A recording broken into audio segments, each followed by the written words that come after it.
Welcome back to FastFreddyRC, and today we're going to start the build process of the Tamiya Fast Attack Vehicle. Awesome. So, couple of things right off the bat. You'll notice I have some bearings here. I have some bulk bearings, but I would highly suggest that you get some bearings before building the kit.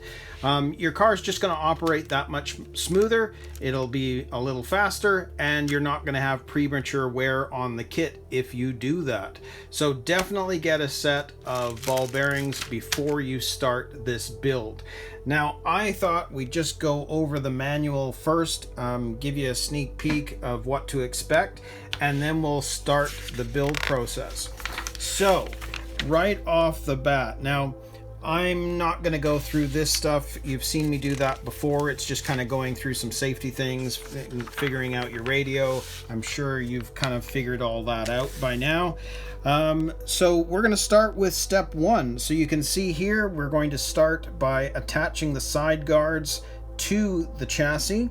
Then in step two, we're going to attach the rear suspension shafts. Very cool. And then in three, we're going to be attaching the front uprights.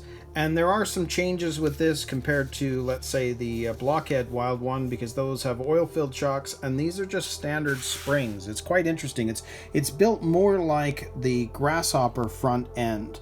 And then with 4, we've got the front axles. We're going to put that together. And then in 5, we're going to attach the front suspension. Very cool. And then in step 6, we're going to be attaching the front axles, and we've got some lights that we need to attach as well. I always like this setup. I don't know, it just seems like a very cool front end for a two-wheel drive car. Then in step 7, we're going to attach the front coil spring. So you see how this is done. It really is a very similar setup to a Grasshopper. There's not much in the way of dampening. It's just a pin and a spring. Simple as that. So then in step 8, which we're now into bag B, we need to check the RC equipment. And again, the whole point of doing that is to make sure that your servo is in neutral. So make sure that your radio settings here, just like they're showing here, make sure that they're all in neutral before doing so. Otherwise, even if you set this up in neutral, it's going to be off. So just make sure this is all set up correctly, then attach everything, turn everything on, and your servo should go to the neutral position so that we can attach all of the goodies for the servo saver properly. Then with step 9, we're going to attach the steering servo. Very cool. And then in step 10, we're going to be installing the RC equipment. Now I notice here it's got this switch, which is for a Tamiya speed controller. These kits now are coming with the Hobby Wing. You are going to need to figure out another way of putting this on. I'm going to have to do the same. I'm not sure where I'm putting it yet. We'll see as the build goes along.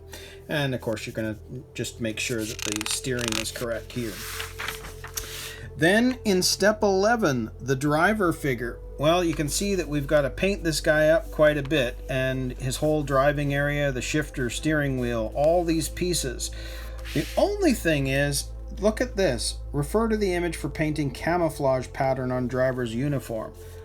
I won't be doing that. I can tell you that. I am not a painter, and I could see this thing looking a right mess, because there's no real detail that you can see on the actual plastic, which means this is going to require an immense amount of work to do the camouflage, and I just don't see me doing a good job of that. So I'm going to have to come up with a different plan on that. If any of you guys have ideas of how to get this look, do say so in the comments, because if there's an easier way to do it, maybe I will try and figure out a camouflage look for it. Then in step 12, we're going to attach the driver figure, attach it to the chassis. That's a few other pieces that we need to put on. Then in 13, we're going to work on the roll cage, get that ready for installing. Then 14, the roll cage again, because there's this top piece that has to go on, which is going to connect everything. Then in 15, we're going to attach the roll cage to the chassis. Very cool. And then in 16, we're going to be attaching the spur gear. So we're now starting to work on the gearbox, and we're into bag C. So that is 16. Then in 17, we're still working on the gearbox, and of course this is where we're going to be starting to add those bearings, so you want to do that definitely before these steps. Very interesting design. Then in 18, we're going to attach the gearbox to that roll cage at the back. Very, very cool. And then in 19, we're going to be working with the rear axles. So this is where we're going to grab our rubber boot, reminiscent of my Blackfoot for sure. And of course the Frog, Beetle, etc. all use this rubber boot setup. But back then they were hex drive shafts, and now they've gone to the smarter dog bone. The hex ones, man, I wore those out pretty easy and ended up having to replace them numerous times. Anyways, let's move on. Step 20, attaching the rear axles. We're going to do that in this step. Very cool. Then in 21, we're going to attach the pinion gear, and this kit does come with 2 pinions, so you're going to have a choice of a 16 or a 17 tooth pinion.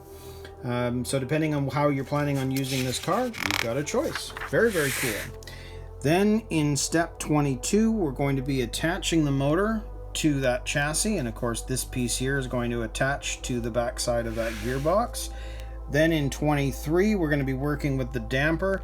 And again, these are very basic dampers. These are not oil-filled shocks. They're pretty much like what the Grasshopper has. They're just springs, basically.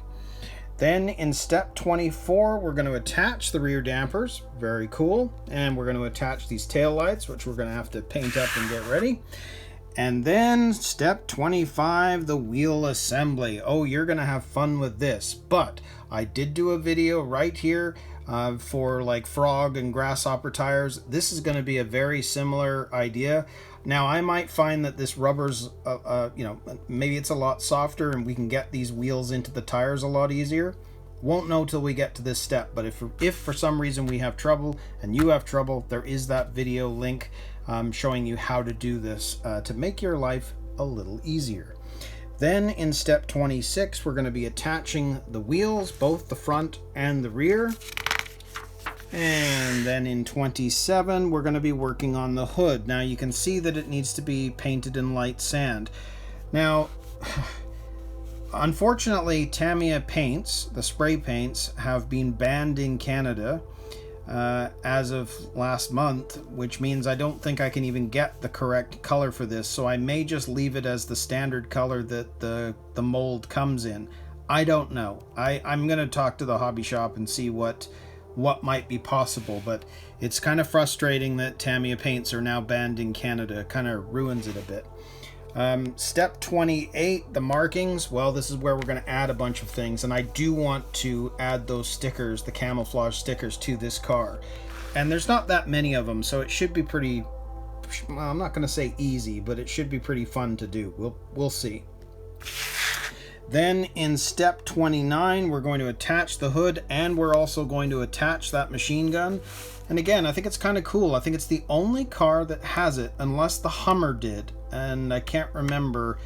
I actually hope they bring out the Hummer again, because I think it would be that car always looked super, super cool. And maybe it did have a gun on the top of the roof. I can't remember, but I just think it's cool to be a part of this whole kit. Then in step 30, we're going to install the battery pack. As you can see, it's got to be attached from underneath. And that is it. So step 30 is it. I don't go through all this. These are sort of like your safety and kind of giving you tips on how to drive, etc. So we don't need to do that. You get the idea. So that is the manual overview for the Tamiya Fast Attack vehicle, which I think is going to be such a cool build. So if you're planning on continuing this build with me, do like, subscribe, get the notifications, please, because more content is going to be on the way. So we'll see you in another video.